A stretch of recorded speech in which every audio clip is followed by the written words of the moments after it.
Welcome to Transmission Incoming, your channel for Warhammer 40,000 news, views and reviews.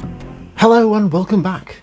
Today we're going to take a look at the Necron Skorpek Destroyers and how they perform on the tabletop. This unit features heavily in GW's new edition of Warhammer 40,000 and appears to be very much the poster boys of the Necron army going forward.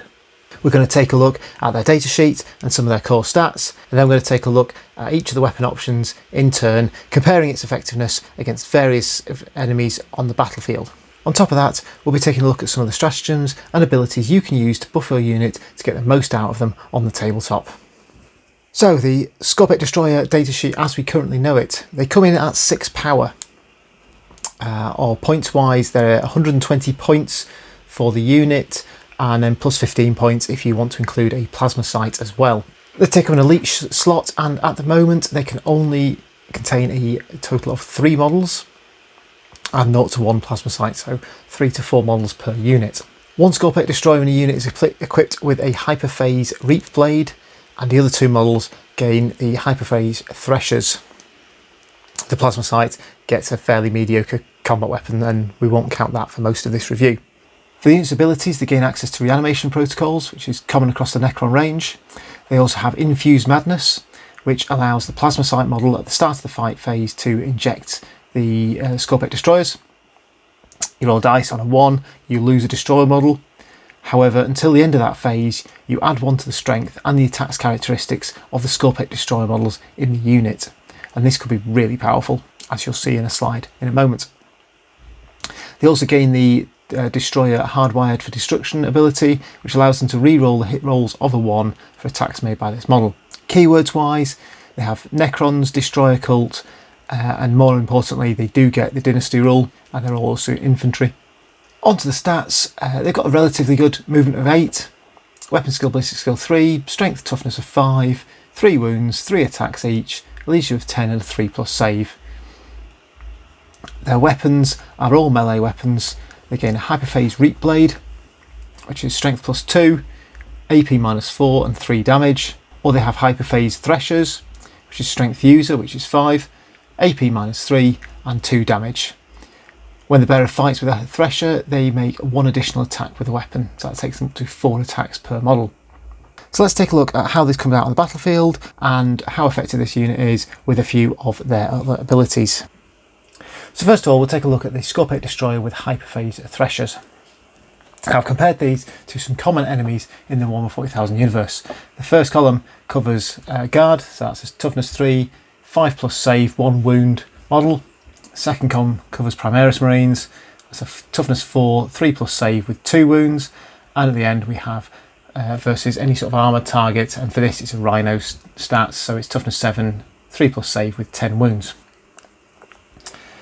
Top line covers the base model with no upgrades whatsoever, no buffs at all.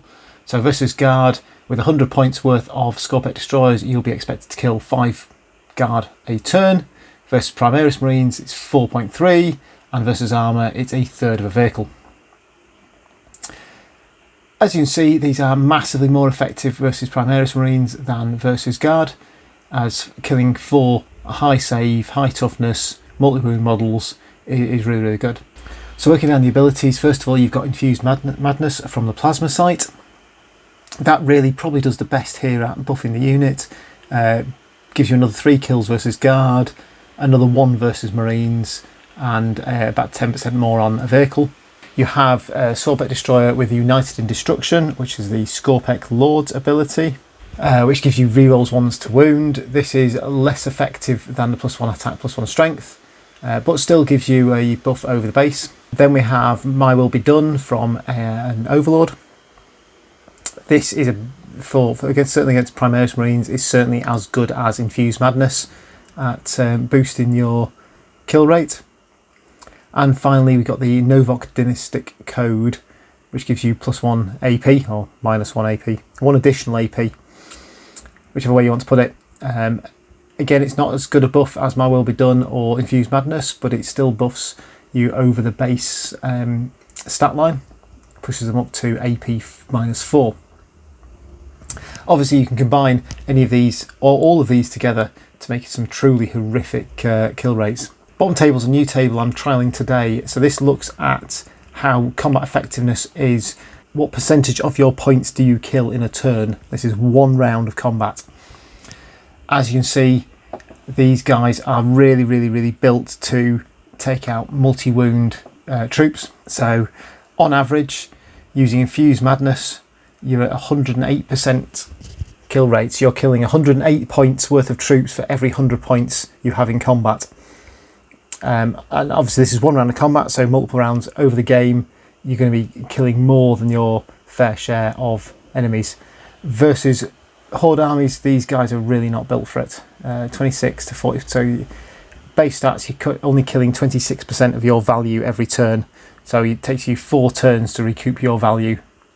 So you can really see where these guys shine. They really shine against tough multi-wound infantry, like Primaris Marines. So that covers the Hyperphase Threshers. We'll move on to the Reefblade. And I failed to colour the top graph at all for anything at all. So obviously these are higher strength and higher AP than your standard Threshers. They are overall worse at killing both Guard and Primaris Marines, but slightly more effective against armour. You're about a third more effective again. So you're killing 1/3 of a vehicle with the Threshers versus 2/3 of a vehicle with the Reefblade. I think the bottom column is probably more useful. They are 130% effective against Primaris Marines and 94% effective against vehicles. So they're almost killing a Rhino per 100 points each turn, which is, I think, really quite powerful. So that kind of covers them. These guys are really built for taking on tough multi-wound models. You really need to make sure that you're taking advantage of the high AP and the multi-damage of either of the weapons. So some of the other thoughts about this unit. First of all, they've got limited benefit from dynastic codes. They already have a very high AP, so Novok isn't an absolute must. So you should be able to field these in any army from any dynasty you fancy. The best combination really is Infused Madness, especially on the Threshers. It takes them up to 5 attacks apiece, and I think that makes them really quite good at killing that stuff. When you're picking your dynasties, I know they've said they're not tied to a particular one, but you could consider Novok for the +1 to charge rolls. That's going to make those longer charges much easier to make, especially with your reroll from Command AP. Or you can opt for Zarakan, that they gain a 5+ ignore wounds, which will help these guys stay on the battlefield for longer and really hit those high numbers for kills. And obviously they get a reroll 1 wound roll per turn. So that's going to be a slight buff. I haven't included it on the table before, but it's fairly minor. Looking sort of to the future, we've got potentially different weapon loadouts. At some point these guys are going to get a multi-part kit, hopefully. So we may see some different weapons. We may see some ranged weapons for these guys. I think the kind of 2 key ones is going to be changing the unit size, so making the units bigger than 3, either 6 models or potentially even 9 models. 9 of these guys will cause absolute destruction across the table. And also varying the weapon mix, so be able to take more than 1 Reefblade per unit, or just taking a whole unit of Hyperphase Threshers. Obviously this is a point in time. We haven't yet seen all the new stratagems from the codex. There's very limited stratagems in the current codex that affect melee units, and obviously that may change.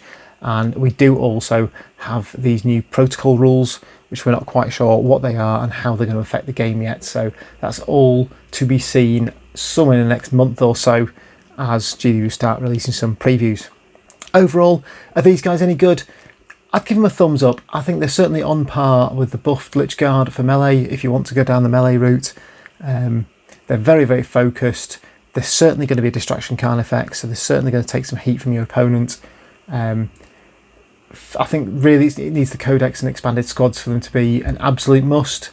For now, I think if you like the models, they're certainly going to do the damage. You just need to get them in there as quick as possible through either stratagems or through reinforcements, or just run them as quickly as you can. They don't have to worry about shooting because they've got no guns. You just want to head them straight for combat, get them towards the centre table and start causing some damage.